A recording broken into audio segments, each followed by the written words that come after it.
नमस्कार, हजुरहरू हेर्दै र सुन्दै हुनुहुन्छ कक्षा 9 को नेपाली पाठ्यपुस्तकको पाठ 3 मा समावेश गरिएको संगीतज्ञ रामशरण दर्नालको जीवनी।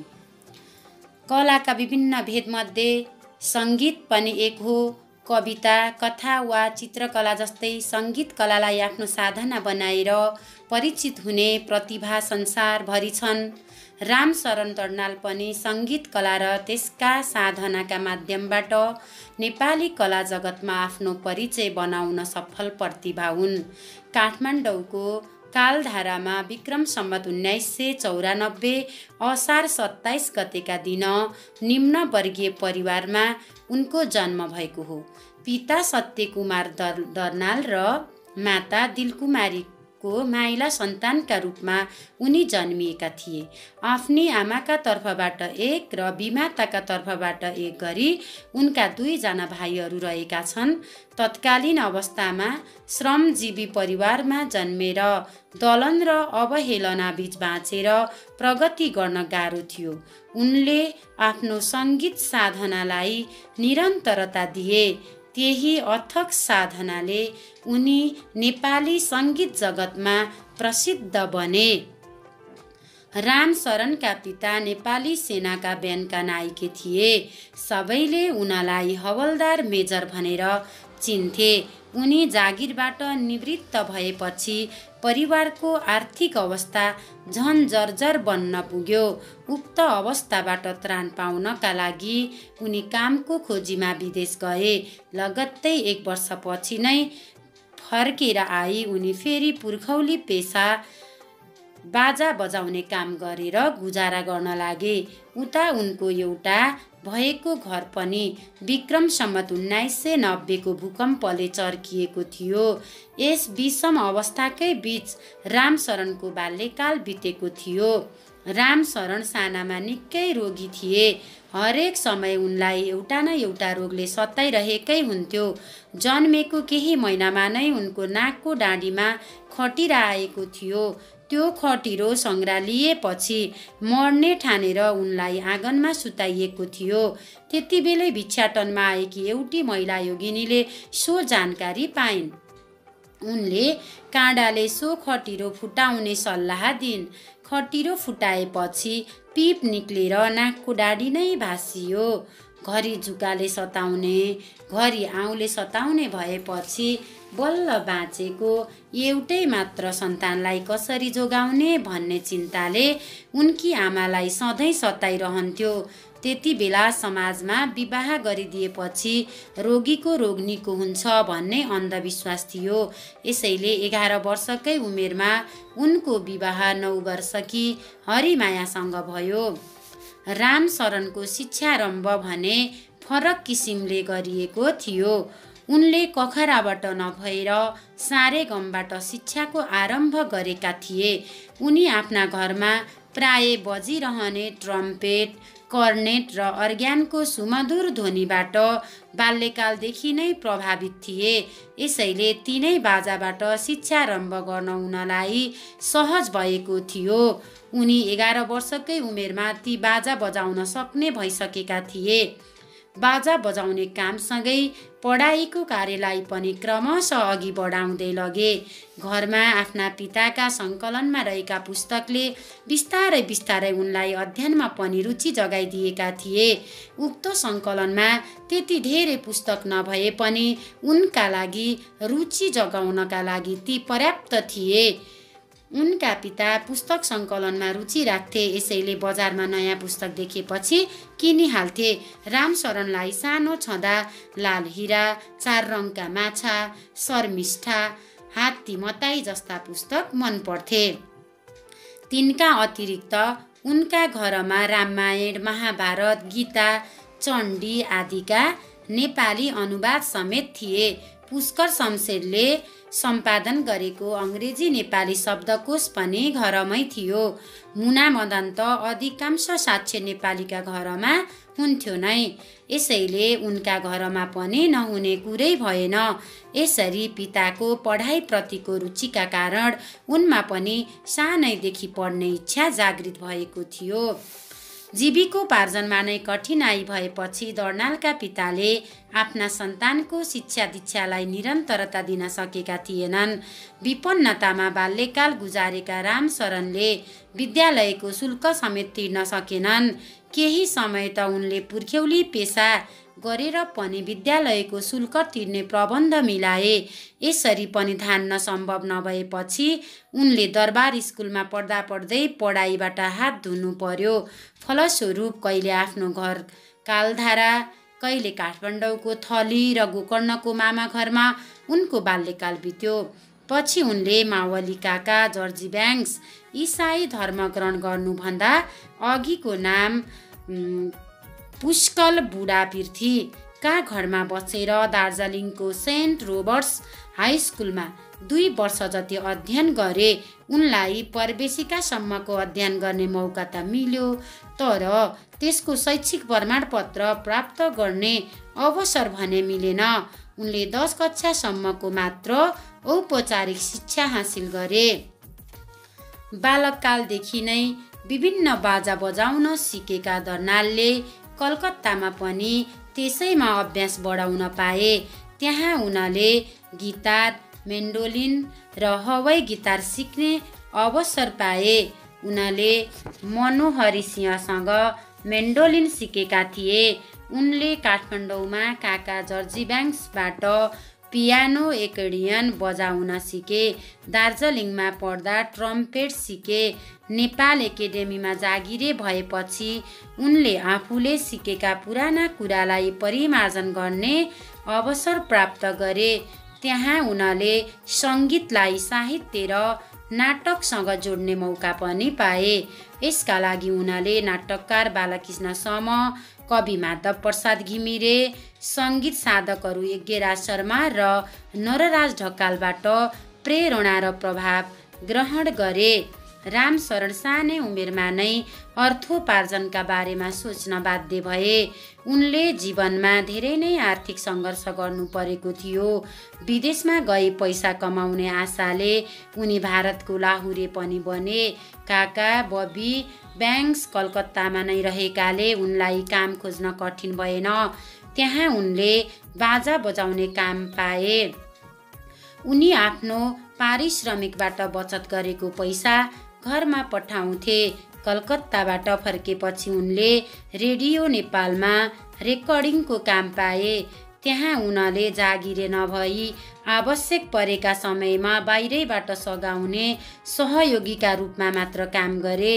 विक्रम सम्वत 2016 सालमा उनले तत्कालीन नेपाल एकाडेमी, हालको नेपाल प्रज्ञा प्रतिष्ठानमा नोटेसनकारका रूपमा जागिर प्रारम्भ गरे। त्यस बेला उनको उमेर 22 वर्षको थियो। त्यहाँ उनले विभिन्न पदमा रहेर काम गरे। जागिरका अन्तिम दिनतिर उनी तत्कालीन कला विभागको सहायक सचिव र वाद्य प्रबन्धक बनेका थिए। रामशरण जन्मनुभन्दा 4 वर्ष अगाडि नै चर्किएको घरमा उनको परिवार बस्न बाध्य थियो।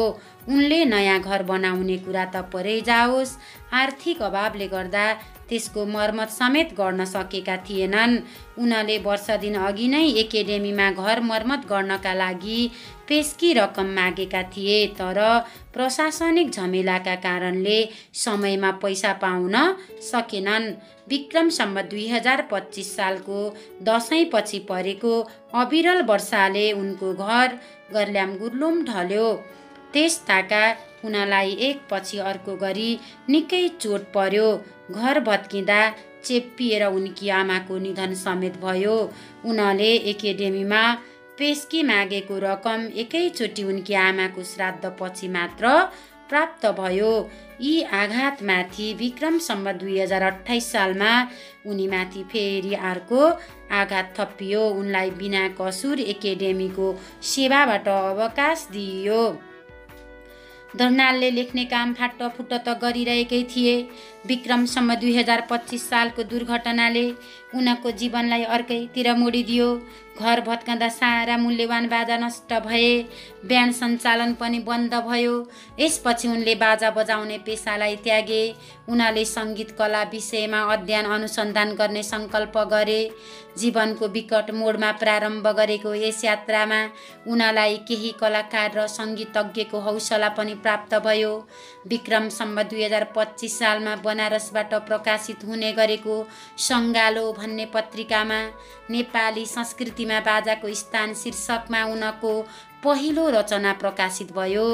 त्यसपछि अन्य पत्रपत्रिकामा पनि उनका सङ्गीत सम्बन्धी लेख रचना छापिन थाले। उनी बिस्तारै लेखकका रूपमा चिनिन थाले। नेपालका मुख्य पत्रिका, जर्नल आदिमा लेखहरूको माग हुन थालेपछि लेखनमा सक्रिय हुन उनलाई करै लाग्यो। सङ्गीत विषयक लेखपछि कला र लोक साहित्यका विषयमा पनि उनका लेखहरूको प्रकाशन प्रारम्भ भयो। साहित्यका बारेमा समेत पनि उनका केही लेखहरू प्रकाशित छन्। तिनै फुटकर लेखहरूको सङ्गालाका रूपमा उनको पुस्तक प्रकाशनको क्रम पनि प्रारम्भ भयो। यस क्रममा उनका सङ्गीत परिक्रमा, नेपाली सङ्गीत साधक, सङ्गीतको विस्तृत अवलोकन, नेपाली बागिना र कला, नेपाली बाजा गायन शैली लगायतका पुस्तक प्रकाशित छन्। उनका केही पाण्डुलिपिको प्रकाशन हुन अझै बाँकी नै छ। स्वास्थ्यले साथ नदिएकाले नेपाली सङ्गीत कोश र नेपाली सङ्गीतको इतिहास तयार गर्ने योजना भने उनको सपनामै बिलायो। दर्नाल पहिला नेपाल एकाडेमीको एउटा जागिरेको रूपमा सीमित थिए। जागिरबाट अवकाश प्राप्त गरेपछि भने उनको व्यापक सामाजिक जीवनको प्रारम्भ भयो। यसपछि उनलाई प्राज्ञ सभामा मनोनयन गरियो। उनी त्रिभुवन विश्वविद्यालयको सङ्गीत विषय समितिको सदस्य बने। सोही क्रममा नारायण गोपाल युवा सङ्गीत कोश, नेपाली शिक्षा परिषद, छिन्नलता गीत पुरस्कार, गुठी लुनकरण दास, गङ्गादेवी चौधरी साहित्य कला मन्दिर आदिका पनि सदस्य बने। साथै उनी सांस्कृतिक सम्वर्धन समिति, म्युजिक नेपाल, नेपाल शास्त्रीय समाज, कलानिधि इन्दिरा सङ्गीत महाविद्यालय, लोकबाजा सङ्ग्रहालय, नेपाल दलित साहित्य तथा संस्कृति प्रतिष्ठान, दलित बुद्धिजीवी प्रतिष्ठान, विशेनगरजी प्रतिष्ठान आदिका सल्लाहकार पनि बने। नेपालका लोकगीत र लोकबाजा त्यसै हराएर जालन भनेर दर्नालले देशका दार्चुला, डोटी, बजाङ, बाजुरा र अछाम जस्ता अनकन्टार भूभागमा समेत काम गरे। उनले लोकगीत र लोकबाजालाई पछिल्लो पुस्ताका लागि जोगाएर राखिदिनु पर्ने सम्पत्ति ठाने। त्यही कारणले उनी जीवनभर त्यसैमा समर्पित भए। सङ्गीतकै सन्दर्भमा उनले भारत, थाइल्यान्ड र जापानको पनि भ्रमण गरे। उनी हाम्रा बाजागाजालाई जोगाउनका लागि तिनको आधुनिकीकरण गरिनु आवश्यक ठान्थे। उनी हाम्रा आफ्नै ताल, राग र स्वरको महत्त्व नबुझेर मात्र नयाँ पुस्ता पाश्चात्य सङ्गीततर्फ आकर्षित भएको ठान्थे। नयाँ पुस्तालाई ती कुरा बुझाउन सकेमा उनीहरूमा आफ्नै सङ्गीततर्फ रुचि बढ्छ भन्ने उनको विश्वास थियो। पछिल्लो समयमा सङ्गीतका क्षेत्रमा गैर विशेषज्ञहरूको बोलवाला भएकोमा उनी खिन्नता प्रकट गर्थे। उनी मादलको ताल बिना बन्दुकको नाल पनि फितलो हुन्छ भन्ने ठान्थे। लेखकका बारेमा उनी भन्छन्, साँचो अर्थमा लेखक त्यही हो जो प्रतिकूल परिस्थिति र कठिन अवस्थामा पनि आफ्नो लेखनलाई निरन्तरता प्रदान गरिरहन्छ। आफ्नो साधनाबाट कहिल्यै विमुख हुँदैन। उनले थुप्रै गीतका धुनको सिर्जना गरेका थिए। आजको दिनसम्म पनि सबैका मुखमा झुन्डिन सफल गाउँछ गीत नेपाली ज्योतिको पङ्ख उचाली। गीतको धुनका स्रष्टा उनी नै थिए। नेपाली सङ्गीतमा गिटारलाई भित्र्याउने काम पनि उनैले गरेका थिए। यसरी पारिवारिक वातावरणको प्रेरणा स्वरूप जागेको रुचि र आफ्नो तपस्या एवं समर्पणले नै उनलाई अमरता प्रदान गर्यो। अभावका बीचमा रहेर पनि उनले गरेको योगदानको कदर गर्दै विभिन्न सङ्घ संस्थाले दर्नाललाई सम्मान प्रदान गरेका छन्। उनले डाक्टर अम्बेडकर फेलोसिप सन् 1990, गोर्खा दक्षिण बाहु 2049, किरातेश्वर सङ्गीताश्रम 2051, साधना कला सम्मान 2052, कलानिधि सङ्गीत सम्मान 2053 लगायतका दर्जनभन्दा बढी सम्मान प्राप्त गरेका थिए। यिनका अतिरिक्त उनले राष्ट्रिय प्रतिभा पुरस्कार 2053, लुन करनदास गङ्गादेवी चौधरी पुरस्कार 2062, जगदम्बा श्री पुरस्कार 2065 लगायतका राष्ट्रिय पुरस्कार पनि प्राप्त गरेका थिए। सरल व्यवहारका धनी र अथक सङ्घर्षका इतिहास रहेका दर्नाललाई पहिला आर्थिक लगायतका विभिन्न समस्याले घेरे।